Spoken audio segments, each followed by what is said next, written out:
Iniimbestigahan ng isang botika sa Cebu kung saan umano nabili ang insulin na itinurok sa isang guro na naging sanhi ng kanyang pagkamatay. Kalaunay na pag-alamang expired na pala ang naturang gamot. Makibalita tayo kay Luan May Rondina ng GMA Cebu.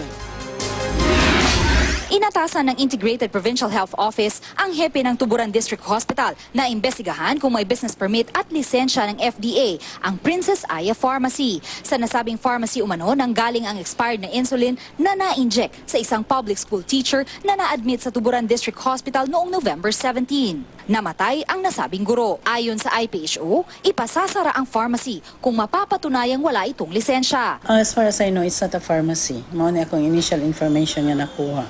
Mura siya tindahan or outlet, business siya establishments. Ang Food and Drug Administration naman patuloy pang nangangalap ng impormasyon kaugnay sa nasabing pharmacy.